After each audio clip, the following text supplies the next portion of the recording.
Hi, I'm Gavin Glicksman. You're watching Sun Boxing, and we're here today at London's O2 Arena for the official announcement of Carl Froch's rematch with Mikkel Kessler. Eddie, big fight officially announced. Carl Froch, Mikkel Kessler. You must be excited, especially at the O2. Yeah, buzzing. You know, just found out we sold 8,000 tickets in the first 20 minutes. Just incredible. You wonder where these people are when you do your normal shows, you know. But it just shows you when you put on a big event that they are there, and it shows you how big the sport of boxing is if you get it right. And we got it right for this fight. You know what you're going to expect. Just a fantastic fight and a huge occasion. Is this the one that Carl really deserves? He's been everywhere, he's fought overseas, now he's in London, it's going to be a packed house, as you've said.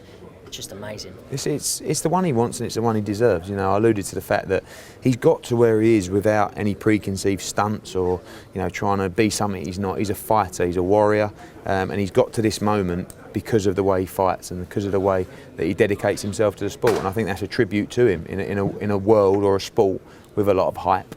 You know, that often doesn't deliver. The first fight was very close. Carl maintains he won it. It was a hometown decision for Mikkel. Do you agree with that? I watched it last night actually, and there's a lot of shots that Carl throws that there's no noise from the crowd, and I think if that was here it would be very different. So I probably just gave it to Kessler, but again I listened to it with sound. So if that same fight was here, I believe Froch would have been given the decision. So, but again, could have gone either way. Just a brilliant fight, you know. Just knocked lumps out of each other, didn't they, for 12 rounds? I think that's exactly what they'll do again. Can you begin to imagine what it's going to be like here? As you say, the crowd are going to be cheering every punch that Carl throws. It's just going to, the atmosphere will be electric. And I think the job that Sky will do as well is this is going to be a super show. You know, there's going to be a lot of lights, a lot of entertainment. We may even bring some music in as well. Great undercard. And I said to Trish Dixon just then, you know, imagine when everyone's in a ring and the anthems are going, and everyone leaves the ring, and just that moment, just before the timekeeper rings the bell, where you hear the crowd roar. It's going to be a huge occasion. And again, we need fights like this to show people how big boxing is. What was the thinking behind putting the fight on Sky Box Office? Obviously, a lot of people were unhappy after the David Haye, Audley Harrison fight. They vowed never to buy a fight again. What's changed? Well, not a lot's changed. I mean, what's changed is this fight is impossible to make without box office. Because you're talking about two world champions together for a unified fight, bringing Kessler out of his backyard where he makes a nice few quid fighting and he can fight anyone he wants. But, you know, to make this happen, you need to create huge amounts of revenue. And, you know, for Sky Box Office, it wasn't a case of, you know, this isn't a return to Sky Box Office. Every fight is on a fight-by-fight basis. But I always feel where they've got it wrong in the past is putting on fights that particularly might have been too one-sided, or, you know, Haye against Ruiz, good fight, but it's Haye against a challenger who's not that great, or Groves against DeGale. You know, are these box office fights? You know, box office does limit the audience. When it gets a real-time play during the week, the audience will be huge, but really, no box office, no fight. So that's the transparent way to be with fans or be with people that, you know, aren't over the moon about it. I'd rather make this fight on Sky Box Office than not make this fight at all. So, and again, warrants a box office event. You know, it's box office throughout Scandinavia. It's going to look like box office in Australia, Canada, and also HBO are taking it. It shows you how big the fight is. But, you know, without creating these revenues from the gate, from box office, there's no fight. So, you know, you're going to always get people that aren't happy. But all I can say to that is, look at the fights that have been box office in the past, and then look at this fight. It's a very, very different scenario.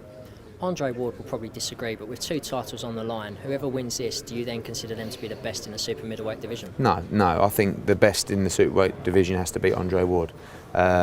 He's beaten both men well.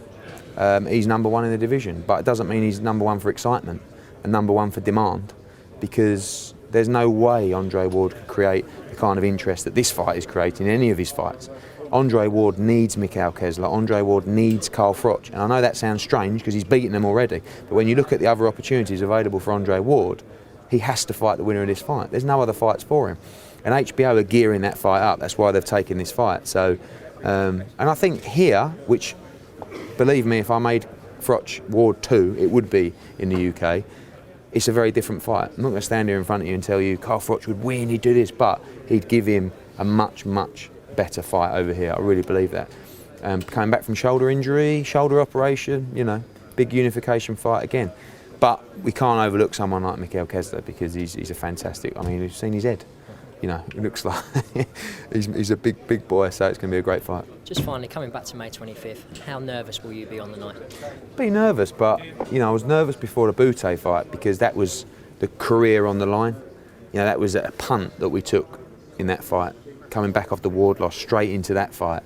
And this is, you know, if Carl was to lose this fight, there is other fights out there for him, but, you know, it's just, I can't explain the feeling of when you look around and you see everyone anticipating a big fight like this, because what it does, again, going back to what it does for boxing, you know, because it shows you how big the sport it is when you look at the numbers and you look at the demand and the interest. Like I said, it feels like when Leyton Orient played at Wembley, we had 30,000 Orient supporters coming to Wembley to watch. Where are they every Saturday?